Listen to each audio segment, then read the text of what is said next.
आज हम government budget chapter को ख़त्म करेंगे। इस वीडियो में थोड़े से क्वेश्चन रह गए थे और वो इम्पोर्टेंट क्वेश्चंस थे, वो करके आज ये चैप्टर ख़त्म करेंगे। जो सबसे इम्पोर्टेंट क्वेश्चन है, 2-3 मार्कर्स है, वो है रेवेन्यू डेफिसिट और उसका इम्प्लीकेशंस, दूसरा है फिस्कल डेफिसिट और उसका इम्प्लीकेशंस। तो ये दोनों क्वेश्चन में से एक क्वेश्चन तो आना ही है, तो इसलिए इसको थोड़ा अच्छे से अपने हिसाब से जैसे खुद का मदद करना है उसी तरह याद करना है। तो मैं तुम लोगों का मदद करने के लिए एक्रोनिम्स बना रखा हूँ जो तुम्हें याद भी करवा दूंगा। तो अब पहला क्वेश्चन करते हैं, रेवेन्यू डेफिसिट है क्या। तो रेवेन्यू डेफिसिट हम पहले पढ़ चुके हैं। एक्सपेंडिचर दो तरह का होता है, एक है रेवेन्यू एक्सपेंडिचर, दूसरा है कैपिटल एक्सपेंडिचर। तो बजट में पढ़ चुके हैं। बजट क्या है? Item wise estimates of receipts and expenditure of the government during a given year. तो एक साल में आइटम वाइज गवर्नमेंट का रिसीट्स और एक्सपेंडिचर को बजट बोलते हैं। तो अब रेवेन्यू वर्ड आया, मतलब यहाँ पे दोनों चीज़ रेवेन्यू, मतलब item wise government revenue expenditure over government revenue receipts. तो रेवेन्यू डेफिसिट मतलब क्या है वो भी बता चुका हूँ। डेफिसिट, सरप्लस, बैलेंस, 3 तरह का बजट होता है। डेफिसिट मतलब when the expenditure is more than that of the, या expenditure is greater than the receipts. तो यहाँ पर बस वही कंसेप्ट के बेसिस पे एक लाइन लिख देंगे, एक फॉर्मूला लिख देंगे, 1 मार्क मिल जाएगा। तो यहाँ पे लिखा गया है रेवेन्यू एक्सपेंडिचर जब रेवेन्यू रिसीट से ज़्यादा होता है, when the revenue expenditure is greater than the revenue receipts, that is known as revenue deficit. इतना ही पर्याप्त है। अब आगे करेंगे इम्प्लीकेशन, जो बहुत इंपॉर्टेंट है, वो आता है। तो ये आता है या तो 3 मार्क का या 4 मार्क का। तो अगर ये 4 का आएगा तो रेवेन्यू डेफिसिट के साथ इम्प्लीकेशंस पूछेंगे। तो रेवेन्यू डेफिसिट बताने के लिए 1 मार्क और इम्प्लीकेशंस बताने के लिए 3 मार्क। हर बुक में इम्प्लीकेशन अलग अलग तरीके से लिखा गया है, लेकिन हम यहाँ पर वैसे करेंगे, हम अपने ऑर्डर में करेंगे जैसे हम याद रख सकते हैं, क्योंकि ऑर्डर कुछ नहीं होता, 3.3 मार्क दे देगा। तो डेफिसिट होने से क्या दिक्कत होता है? डेफिसिट मतलब एक्सपेंडिचर ज़्यादा और गवर्नमेंट का रिसीट्स कम। तो ऐसे होने से जब इनकम कम और खर्चा ज़्यादा, तो गवर्नमेंट लेट गई बिस्तर पे। तो बिस्तर जो है उसी के बारे में डिस्कस करते हैं। बिस्तर को क्या बोलते हैं? Bed, BED।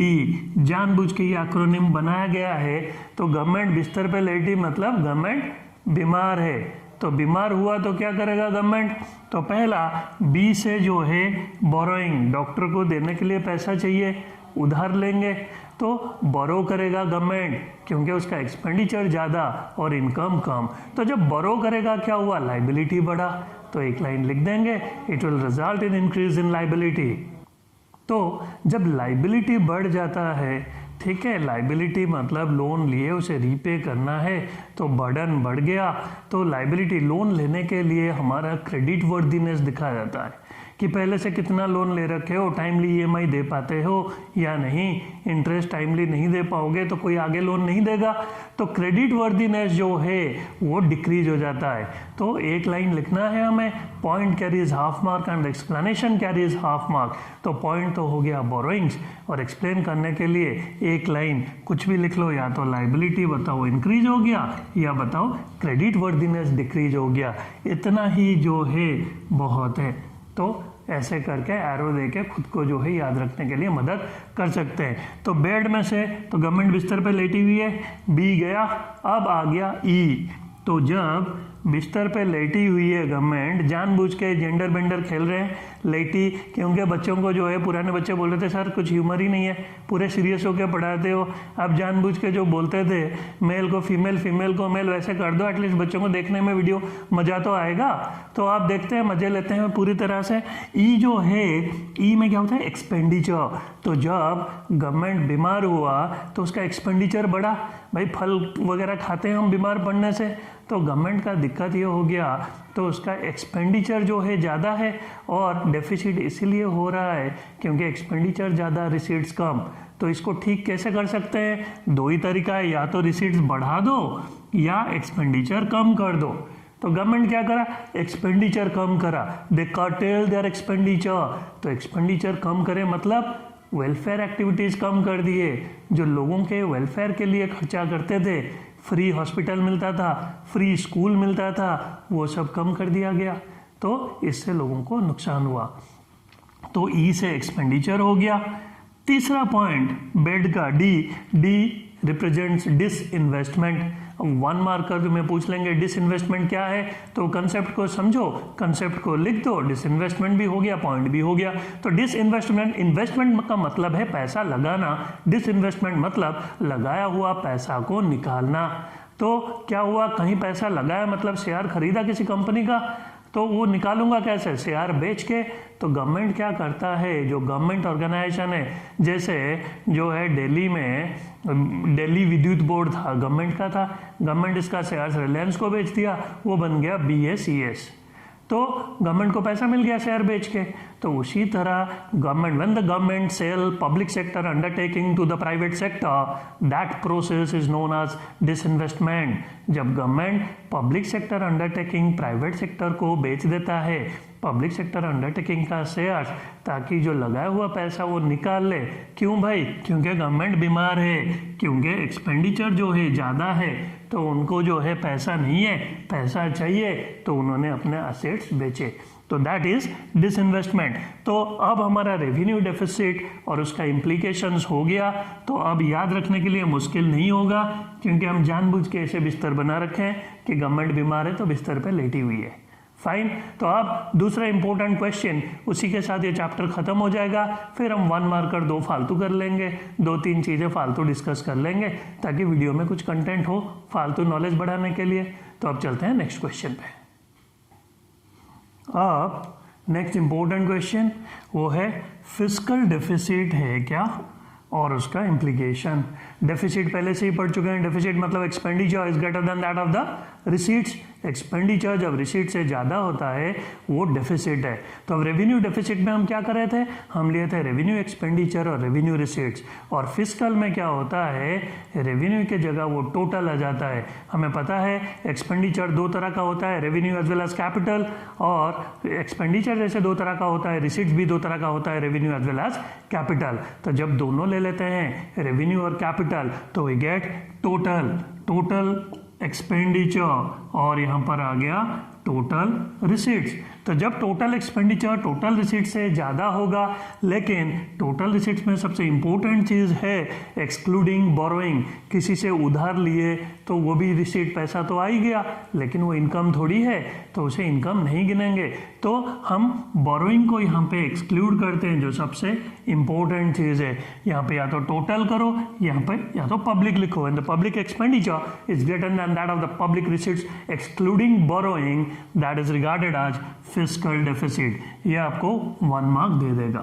अब 3 मार्क हमें चाहिए, तो हम 4 पॉइंट करेंगे इसका, क्योंकि कभी कभी फिस्कल डेफिसिट नहीं पूछ के सीधा इम्प्लीकेशंस पूछ लेंगे, तो हमें 4 इम्प्लीकेशंस आना चाहिए।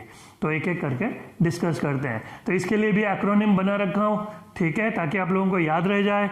तो इसका एक्रोनिम क्या है, गवर्नमेंट बिस्तर पे लेटी पड़ी है, ठीक है भाई, वेरी नाइस।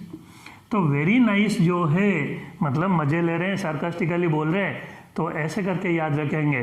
तो वी में क्या है, V stands for vicious circle. तो ये विशियस सर्कल क्या है, कंसेप्ट बताऊंगा।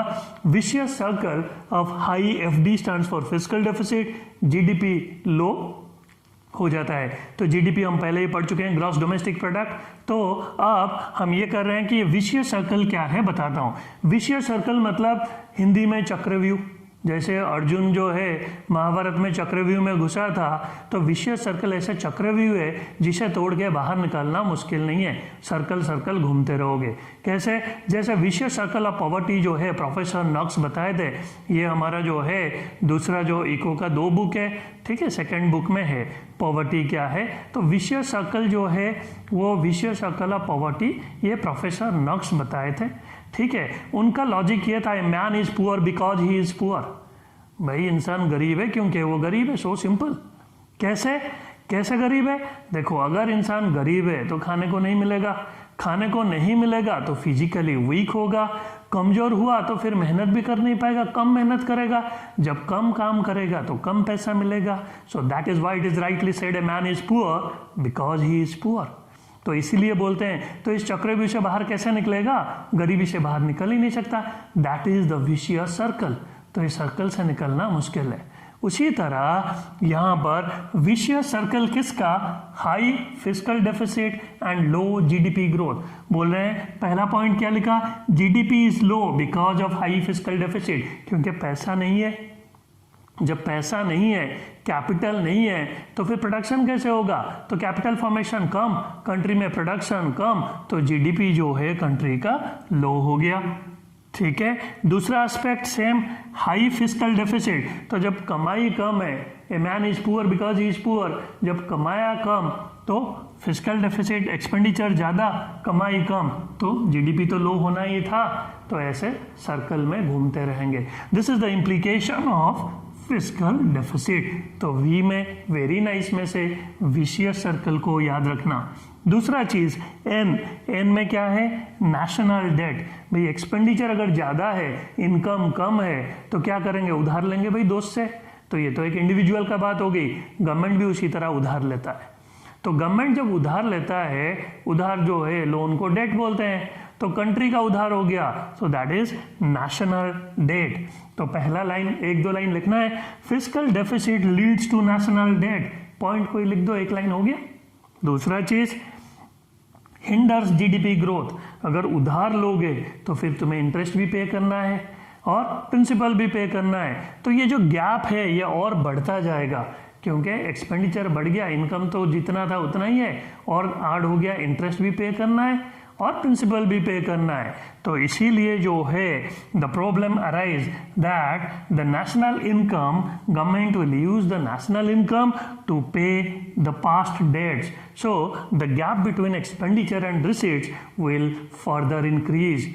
तो वेरी नाइस में से वी हो गया और एन हो गया नेशनल डेब्ट। अब चलते हैं आगे। अब हम आगे करते हैं, नेक्स्ट पॉइंट है हमारा जो है वेरी नाइस में से वी हो चुका है विशेष सर्कल, नेशनल डेट हो चुका है।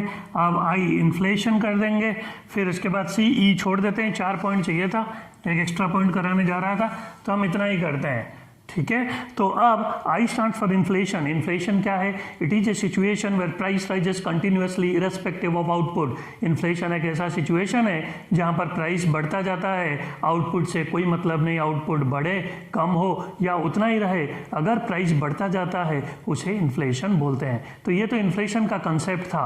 अब फिस्कल डेफिसिट से इन्फ्लेशन कैसे होता है, उसका how fiscal deficit results in inflation, कैसे, एक लाइन हमें लिखना है।